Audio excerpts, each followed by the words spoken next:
Hello movie lovers, Indian two ನೋಡ್ಕೊಂಬಂದೆ ಗುರು. ಏನು ರಾಡ್ ಮೂವಿ ಅನ್ಬೋದು. ಲಿಟ್ರಲ್ ಆಗಿ ಸೇನಾಪತಿ ಕ್ಯಾರೆಕ್ಟ್ರ್ ಈ ಮೂವಿಯಲ್ಲಿ ಸೀರಿಯಸ್ ಕಾಮಿಡಿಯನ್ನ ಇಲ್ಲ ಯಾತಕ್ಕೋಸ್ಕರ ಈ ಕ್ಯಾರೆಕ್ಟರ್ ತಗೊಂಬಂದಿದ್ದಾರೆ ಅನ್ನೋದೇ ನನಗೆ ಒಂದು ಕನ್ಫ್ಯೂಷನ್ ಅನ್ಬೋದು. ಹಾಗೆ ಶಂಕರ್ ಅವರ ಮೂವಿ ಅನ್ಸಂದ್ರೆ ಸಿಕ್ಕಾಪಟ್ಟೆ ನನಗೆ ಇಷ್ಟ ಆಗಿದ್ದು ಮೂವೀಸ್ಗಳನ್ನು ಅವರು ಕೊಟ್ಟಿದ್ದಾರೆ. ಎಲ್ಲಿ ತನಕ ಅಂದರೆ ಐ ಅಂತ. ಐ ಮೂವಿ ನೋಡಾದ್ಮೇಲೆ ಇದು ಒಂಥರ ಐ ಪಾರ್ಟ್ 2 ಅನ್ನೋ ರೀತಿ ನನಗೆ ಫೀಲ್ ಆಯ್ತು ಅಂತ ಅನ್ಬೋದು. ಅನ್ವಾಂಟೆಡ್ ವಿಚಾರಗಳು ಸುಮ್ಮನೆ ಫೋರ್ಸ್ಫುಲ್ ಆಗಿ ಮೂವಿಯಲ್ಲಿ ತುರುಕಿದ್ದಾರೆ ಅಂತ ನನಗೆ ರೀತಿ ಫೀಲ್ ಆಯಿತು.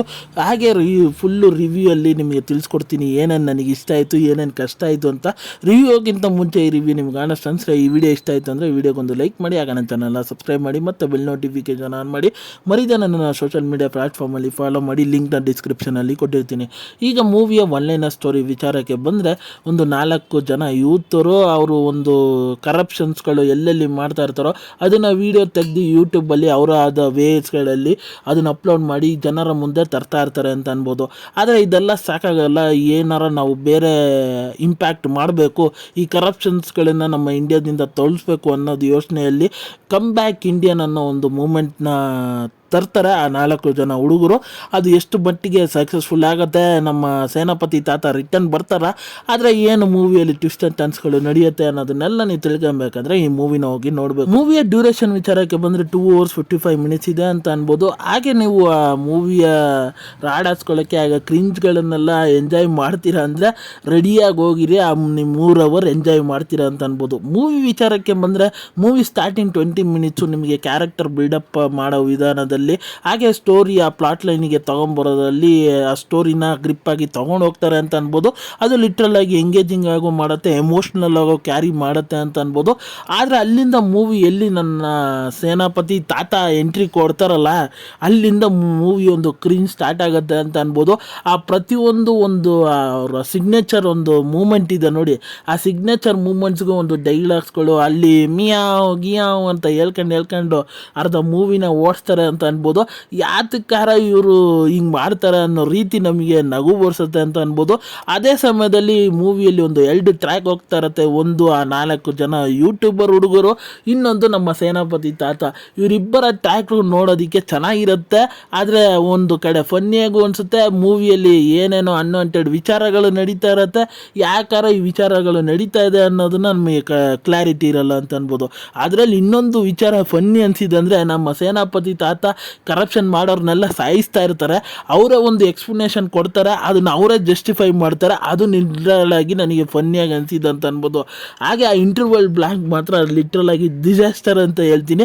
ಹಾಗೆ ಮೂವಿಯ ಸೆಕೆಂಡ್ ಹಾಫ್ ಏನಿತ್ತು ಏನೋ ಬೆಟರ್ ಆಗಿರ್ಬೋದು ಅಂತ ಅಂದ್ಕೊಂಡ್ರೆ, ಸೆಕೆಂಡ್ ಹಾಫಲ್ಲಿ ಕೆಲವೊಂದು ಅಂಶಗಳು ಆ ಫ್ಯಾಮಿಲಿ ಎಮೋಷನ್ಸ್ಗಳನ್ನು ತೊಗೊಂಬಂದಿರೋದು ಸ್ವಲ್ಪ ಕ್ರಿಪ್ಪಿಂಗ್ ಆಗಿ ಅನಿಸ್ತು ಅಂತ ಅನ್ಬೋದು. ಅದನ್ನು ಒಂದು 20 minutes ಲಾಸ್ಟ್ ಆಯಿತು. ಅಲ್ಲಿಂದ ಮೂವಿ ಅದೇ ರೀತಿ ಒಂದು ಕ್ರಿಂಜ್ ರೀತಿನೇ ಸಾಗ್ತಾ ಇದ್ದು ಅಂತ ಅನ್ಬೋದು. ಆ ಕ್ಲೈಮ್ಯಾಕ್ಸು, ಆ ಆ್ಯಕ್ಷನ್ ಸೀಕ್ವೆನ್ಸ್ಗಳನ್ನೆಲ್ಲ ತೋರಿಸಿರೋದು, ಆಮೇಲೆ ಆ ಕ್ಲೈಮ್ಯಾಕ್ಸ್ನ ಎಂಡ್ ಮಾಡಿರೋದು, ಅದ್ರ ಜೊತೆ ಈ ಪಾರ್ಟ್ 2 ಅಲ್ಲ ಪಾರ್ಟ್ 3 ಬರುತ್ತೆ ಅನ್ನೋದನ್ನು ಅವರು ತೋರಿಸ್ತಾರೆ ನೋಡಿ. ಅದಂತೂ ಲಿಟ್ರಲ್ ಆಗಿ ಬೇರೆ ಲೆವೆಲ್ಲು. ನಮ್ಮ ಸೇನಾಪತಿ ತಾತ ಅವರು ಎಂಗೇಜಿಂಗ್ ಆಗಿದ್ದಾಗ ಬ್ರಿಟಿಷರ ನಡುವೆ ಹೋರಾಡಿದ್ದನ್ನೆಲ್ಲ ಆ ಟ್ರೈಲರಲ್ಲಿ ತೋರಿಸಿದ್ರೆ ಅದ್ಯಾವ ರೀತಿ ಕ್ರಿಂಜ್ ಇರ್ಬೋದೋ ಗೊತ್ತಿಲ್ಲ. ಅದನ್ನು ಲಿಟ್ರಲ್ ಆಗಿ ನನಗೆ ಎಕ್ಸ್ಪೆಕ್ಟೇಷನು ಇಲ್ಲ ಅಂತ ಅನ್ಬೋದು. ಇಂಡಿಯನ್ 3ಗೆ ಆ ಲೆವೆಲಿಗೆ ಮಾಡಾಕಿದ್ದಾರೆ. ಒಂದು ಇಂಟ್ರೆಸ್ಟಿಂಗ್ ವಿಚಾರ ಅಂದರೆ ಮೂವಿಯಲ್ಲಿ ವಿಲನ್ನೇ ಇಲ್ಲ ಗುರು. ಯಾರಿಗೂ ವಿಲನ್ನು ಅಂತ ಹುಡುಕ್ಬೇಕು ನಾವು, ಆ ರೀತಿ ಮಾಡಾಕಿದ್ದಾರೆ. ಆ ವಿಲನ್ನು ನನಗೆ ಲಿಟ್ರಲ್ ಆಗಿ ಯಾರಂತಲೇ ಗೊತ್ತಿಲ್ಲ. ನಿಮಗೆ ಯಾರಂತ ಗೊತ್ತಾಯಿದ್ರು ಅಂದರೆ ಕಮೆಂಟ್ ಮೂಲಕ ತಿಳಿಸಿ. ಹಾಗೆ ನನಗೆ ಮೂವಿಯಲ್ಲಿ 2 ಸಾಂಗ್ ಇಷ್ಟ ಆಯಿತು. ಕಮ್ ಬ್ಯಾಕ್ ಇಂಡಿಯನ್, ತಾತ ವರಾರ್, ಅದು ಸೂಪರ್ ಆಗಿ ಮಾಡಿದ್ದಾರೆ ಅಂತ ಅನ್ಬೋದು. ಇನ್ನೊಂದು ಸಾಂಗ್ ಇದೆ, ಅದು ಏನಕ್ಕೋಸ್ಕರ ಮೂವಿಯಲ್ಲಿ ಇದೆ ಅನ್ನೋದೇ ನಮಗೆ ಅರ್ಥ ಆಗಲ್ಲ, ಆ ರೀತಿ ಅದನ್ನು ಅಡಾಪ್ಟ್ ಮಾಡ್ಕೊಂಡಿದ್ದಾರೆ. ಹಾಗೆ ಮೂವಿಯಲ್ಲಿ ನನಗೆ ಆ್ಯಕ್ಷನ್ ಸೀಕ್ವೆನ್ಸ್ಗಳೆಲ್ಲ ಬ್ಯೂಟಿಫುಲ್ ಆಗಿ ತೆಗೆದಿದ್ರು ಅಂತ ಅನ್ಬೋದು. ಆ ಕೆಲವೊಂದು ಹೊಸತನ ಫೀಲ್ ಆಗ್ತಾ ಇತ್ತು ಆ್ಯಕ್ಷನ್ಸ್ಗಳಲ್ಲಿ, ಅದು ಚೆನ್ನಾಗಿತ್ತು ನೋಡೋದಕ್ಕೆ ಅಂತ ಅನ್ಬೋದು. ಹಾಗೆ ಇದರಲ್ಲಿ ನನಗೆ ಡೈಲಾಗ್ಸ್ಗಳು ಕೆಲವೊಂದು ಸೀನ್ಸ್ಗಳಿಗೆ ಚೆನ್ನಾಗಿತ್ತು, ಕೆಲವೊಂದು ಸೀನ್ಸ್ಗಳು ಇನ್ನೂ ಬೆಟರ್ ಆಗಿ ಮಾಡ್ಬೋದಾಗಿತ್ತು ಅಂತ ಅನ್ಬೋದು. ವಿಜುವಲಿ ಆ ರಿಚ್ನೆಸ್ನ ಸ್ಕ್ರೀನ್ ಮೇಲೆ ತೊಗೊಂಡಿದ್ದಾರೆ, ಆ VFX ವರ್ಕ್ಗಳು ಬ್ಯೂಟಿಫುಲ್ ಆಗಿ ಚೆನ್ನಾಗಿತ್ತು ಅಂತ ಅನ್ಬೋದು. ಪಾತ್ರದ ವಿಚಾರಕ್ಕೆ ಬಂದರೆ ನನಗೆ ಸಿದ್ಧಾರ್ಥ್ ಅವರು ಕೊಟ್ಟಿರೋ ಪಾತ್ರನ ಚೆನ್ನಾಗಿ ನಿರ್ವಹಿಸಿದ್ದಾರೆ. ಆ ಎಲಿವೇಷನ್ಸ್ಗಳನ್ನೆಲ್ಲ ಚೆನ್ನಾಗಿ ತೊಗೊಂಬಂದಿದ್ದಾರೆ. ಹಾಗೆ ಸಪೋರ್ಟಿಂಗ್ ರೋಲ್ಸ್ಗಳಾಗಿ ಅವರ ಸ್ನೇಹಿತರು ಅವ್ರಿಗೂ ಕೊಟ್ಟಿರೋ ಪಾತ್ರನ ಚೆನ್ನಾಗಿ ಚೆನ್ನಾಗಿ ನಿರ್ವಹಿಸಿರು ಅಂತ ಅನ್ಬೋದು. ಆದರೆ ನನಗೆ ಸೇನಾಪತಿ ಕ್ಯಾರೆಕ್ಟ್ರಲ್ಲಿ ನಮ್ಮ ಕಮಲ್ ಹಾಸನ್ ಸರ್ ಅವರ ಪಾತ್ರ ಅಷ್ಟೊಂದು ಏನು ಇಷ್ಟ ಆಗಿಲ್ಲ, ಇಂಪ್ರೆಸಿವ್ ಆಗೂ ಇರಲಿಲ್ಲ ಅಂತ ಅನ್ಬೋದು. ಆ ಪಾತ್ರ ನನಗೆ ಯಾಕಾರ ಬಂತು ಅನ್ನೋ ರೀತಿ ಫೀಲ್ ಆಗೋ ರೀತಿ ಇತ್ತು ಪಾತ್ರ ಅಂತ ಅನ್ಬೋದು ಲಿಟ್ರಲ್ ಆಗಿ. ಆಮೇಲೆ ನಮ್ಮ ರಕುಲ್ ಪ್ರೀತ್ ಅವರು ಯಾತಕ್ಕೆ ಇದ್ದಾರೆ ಅನ್ನೋದೇ ಮೂವಿಯಲ್ಲಿ ಗೊತ್ತಾಗಲ್ಲ ಅಂತ ಅನ್ಬೋದು.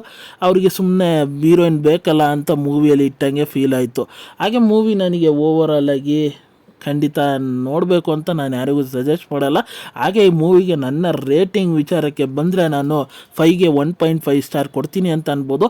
ಹಾಗೆ ಈ ವಿಡಿಯೋ ನಿಮಗೆ ಇಷ್ಟ ಆಯಿತು, ಈ ರಿವ್ಯೂ ನಿಮಗೆ ಆನೆಸ್ಟ್ ಅನ್ಸಂದರೆ ಈ ವಿಡಿಯೋಗೊಂದು ಲೈಕ್ ಮಾಡಿ, ಆಗ ನನ್ನ ಚಾನಲ್ನ ಸಬ್ಸ್ಕ್ರೈಬ್ ಮಾಡಿ ಮತ್ತು ಬೆಲ್ ನೋಟಿಫಿಕೇಷನ್ ಆನ್ ಮಾಡಿ.